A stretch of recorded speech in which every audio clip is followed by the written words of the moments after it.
Thank you for watching Part 3, Practicing Self-Care to Be More Effective, the last and concluding part of the art of work-life balance.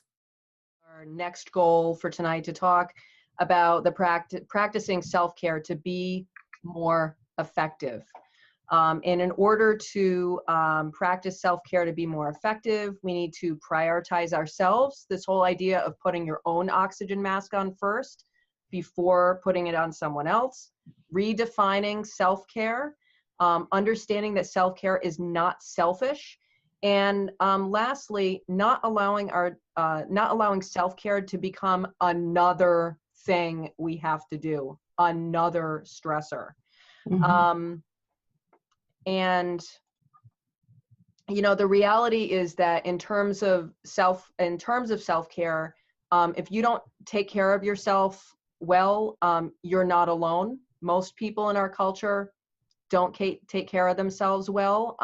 There's this belief that we should be bottomless wells of giving and should kind of martyr ourselves to, you know, everyone else in our lives. But of course, the reality is that the well-being of and the health of our work, in our family, in our community, it really hinges on our ability to take care of ourselves and how healthy we are, so that we can be strong in these other situations.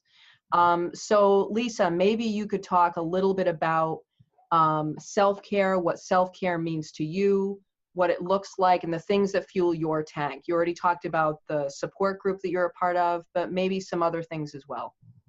Okay. Am I muted? No. Nope, you're on. Well, I want to say a few things. That one, I come from working class immigrant family from Queens, and self-care is not for us. Self-care is for, you know, wealthy ladies in pantsuits who go to spas like that. When I hear self-care, that's what I think of, and I immediately just shut down. That it's, you know, to go and get your nails done. Not that there's anything wrong with that, but I don't do my nails. Like, self-care becomes this thing that becomes like a consumer thing. Like, you have to go and buy stuff or go to a spa or something like that. That's what self-care is. And I went to another leadership series for parents of children with disabilities, and a woman came to talk about self-care as a caretaker, and I was like, here we go, self-care. And she started talking about getting manicures, and I was like, there we go. You know, I just listened to her. Not that there's anything wrong with manicures, but the whole time I have ever gotten a manicure, I'm just thinking about how much longer is this going to take? And my brain is racing through my list of things to do. And it's not relaxing.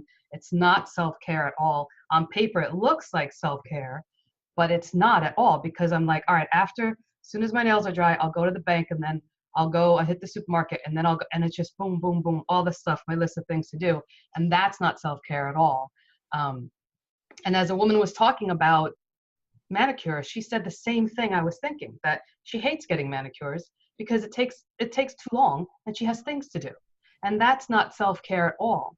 Self-care is definitely about taking care of yourself, but not to the point of, oh, I didn't take care of myself today because I ate bad, therefore I suck.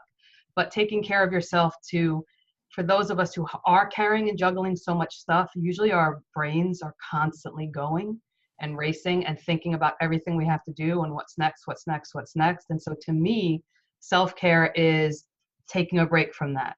Taking a break where you can kind of escape from the millions of things that your brain is thinking about. And that can be a nap if you're lucky enough to get one. Or it can be cleaning, scrubbing the bathroom, which might be meditative for some people, where you're not thinking of anything else and it actually feel good afterwards. Or it can be a million other things. So to me, self-care is less about like the Hallmark Channel definition advertising of what self-care is. You have to buy something, and it's more about giving your brain and maybe your body a little bit of a break from the stress that you're experiencing. And it's, you know, non-harmful, not like have a drink too, but not, you know, passing out. But if you can take a nap, or if you want to go and get your nails done, to me, that's self-care. It's not check off these things and that's what self-care is because you're spending money.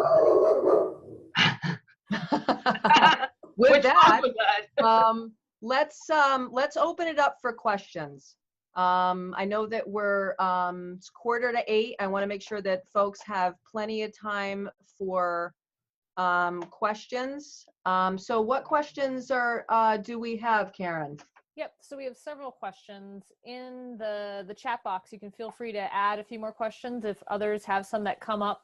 So someone did ask about demands from partners or spouses, and how do you manage those demands and also home life responsibilities and balancing it all. So some people, it sounds like we're kind of giving some feedback on how sometimes partners and spouses might not necessarily be lifting and moving forward to solve solutions. It might just be adding more to that to-do list a little bit. So how do you manage that? So I don't know if anyone has any thoughts. I actually feel I actually have sort of an opposite thing going on. I do so much. Like just my schedule is so packed, and then I cook dinner. And my partner does a lot of things: carting people around, feeding dogs, carting people around. It seems like an endless chauffeur of just taking people around, and then like picking up dog poop and laundry and stuff, and I'm hunkered down at the dining room table doing homework. So I feel like I'm almost sometimes like guilty, like I'm not doing enough in that sense. We have our 5 to 10 minutes every morning to touch base and talk about current events, because we are both, we both love politics, and to talk about the things going on in the world and how we'd love to do stuff about them. But then that flies out the window because I don't have time to do that stuff. But yeah, I'm sort of feeling like, my partner makes my job a lot easier. And I struggle with the guilt associated with that. I'll just add a little something to this, which is that my husband does a lot. He does, cooking, and he does the laundry, and he does we have a really good balanced situation, but it's balanced in a way where he does things that he's good at, and I do things that I'm good at. I think at the beginning of the relationship, I was a little bit resentful of certain things that he didn't do or couldn't do well. And then what I realized was that in terms of splitting the domestic work, it needed to be split, not like, well, I do the dishes half the week, or cook half the week and he cooks half the week, but, I'm in charge of the social calendar and the doctor's appointments and all of that kind of logistical life stuff, because I'm good at that, and making sure that like the septic is pumped at the right time, and the oil is filled in the tank. That's what I'm good at, and he's good at cooking and laundry and those kinds of things. So once we figured out how the split could work in a way that worked for us, then it was a lot better. The other question that came through was how people prioritize to rebalance a relationship that you have with a spouse or a partner to kind of make life flow along, and that you're still in a partnership with somebody. So how do you balance that? I don't know if anyone has thoughts. I put a little something in the chat just about scheduling time. And there have been times where my partner and I have scheduled, not even thinking about like the one-on-one time, let's do something nice together, but we need to work on something about family or address something, or we need to have a conversation. We're going to actually schedule that and do it at that time. And that hasn't, that's not happening a lot, but just to show that how busy life can be. And I know for work, if I don't schedule it, it's not going to happen. If it's not in my calendar, it is just not going to happen. So I put my loved ones in my calendar too at times. Just to add to that, I know that what I'm about to say seems really ridiculous, but I got some advice at some point that I should every day when I come home, greet my partner the way I greet my dog. And that absolutely transformed the connection that we had when I got home, because usually I would get home and I'd be tired and he'd be tired, and it would be like two ships passing in the night, and he'd be feeding the dogs and I'd be doing something else. And now we actually have this connection of, greeting each other and saying how, we really appreciate seeing each other. And, not like I don't scratch him behind the ears, but you get the point that, there's a way in which we connect with our animals that we kind of tend not to do with our significant others. And that's actually made a huge difference, even though it sounds kind of goofy. So I think at this point, I don't know if anyone has a closing comment before I head into just giving some information about additional career resources, since we are about at our hour. Or if you want, you can come up with a final thought and I'll show the last information slide. How about that? To just kind of expedite time and to be able to allow us to move forward. So career resources, the Alumni Association at UMass Amherst provides a variety of career development resources, including alumni advisors, where over 1,200 alumni are in there willing to give career advice. You connect through a conference called Phone Line, which makes it an easy way to connect with other alums for career advice. It's an accessible component because no matter where you are based on geography, you can get some assistance and some feedback. Career counselors is another great resource. They are available to you. There's 4 different counselors that work on different things, from resumes to career pivots to job searching. Networking opportunities, we have different events that happen both on campus and in your community. And we're also looking to launch some more networking opportunities that take place virtually, so that for all of you that have busy lives, you can easily say, I can jump on this networking interactive technology and be able to attend something for even a few minutes in an evening or during the day to be able to connect with others, to move your career forward, or maybe to just help build your support network. On-demand webinars, all webinars, including this one, are going to be available on demand on our webpage. If you go to umassalumni.com, you'll be able to see the listing of all of the webinar information. And then as soon as this webinar becomes available online, we will send everybody out an email. So I'm going to now go back into this screen so that we can just go back to all the panelists and just ask you if you want to give any kind of final comments on anything. There was just another great question in the chat box from Belinda, who asked about, and I think she has quite a few of us pegged. I'll admit I would call myself sort of type A perfectionist, but modeling self-care to the kids is really important to me. And so, we might all get home after school and work, and we're all hungry, we're sort of crashing, that hangry state, and they're like, Mom, I need this now, I need blah, blah, blah, blah, blah, blah. And I will kind of feel myself getting really tense and wanting to just do whatever it is they need, even though, maybe I'm cold, I need to change, I have to go to the bathroom, I'm starving too. And I will just take a deep breath and tell them, okay, I need to take care of me. I'm going to go upstairs. I'm going to be back down in 5 minutes. And then I will help you with getting your dinner or your snack or whatever it is they're asking me for.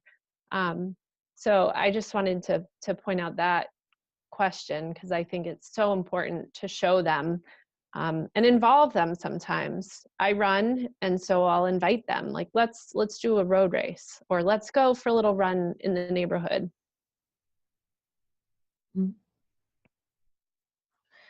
I think in terms of parting thoughts, the one thing that I just want to leave everybody with is that, you're not alone, and we're all in this together. And, if we can really support each other in community around these issues, I think that, you know, things will, you know, really kind of takes a village, and things, you know, will be, you know, kind of inherently more balanced in our lives if we really, you know, find supports and figure out ways to support each other. So I just really appreciate everybody coming on this webinar. I know it's a huge topic. There's so much more we could talk about. Does anyone have anything else that you'd like to add as a kind of a final thought? Just one final thought. I wanted to add to what Jen was saying earlier about parenting. I'm surprised we didn't talk more about parenting, because I think that if we were all to prioritize or make a list of our priorities, parenting would definitely be at the top of our list. And just, you know, she's right. You know, one of the things that I often do with my daughter, and that I used to do when she was younger, I found it easier to show her what I wanted her to do rather than tell her.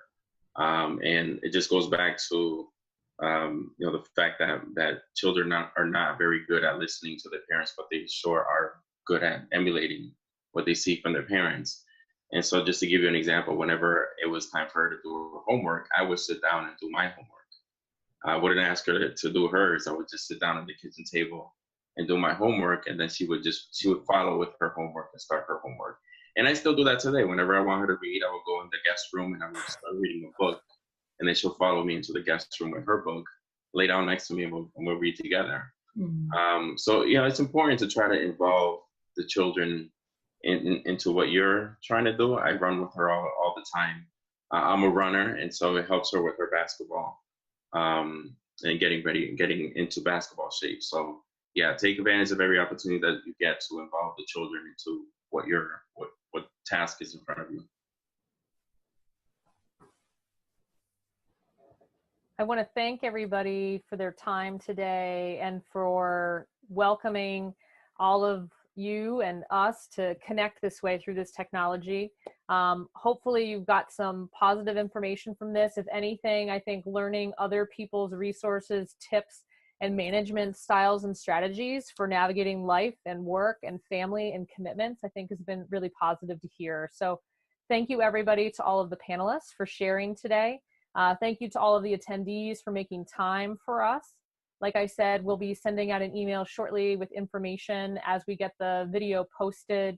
And we'll also be sending information as a follow-up survey. If you have questions about this webinar or feedback about this webinar or any resources that you would find helpful through the Alumni Association, please contact us. Our contact details are on this slide with our email address, phone number, and then you can always go to umassalumni.com and see events and also check your email preferences and sign up to receive information about career resources and other things that we're doing.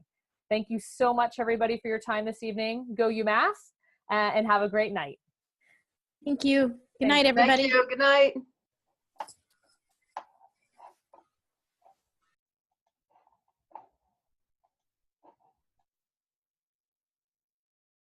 Thank you for watching this webinar hosted by the University of Massachusetts Amherst Alumni Association. To watch an additional part of this webinar or other webinars presented by the association, please go to umassalumni.com.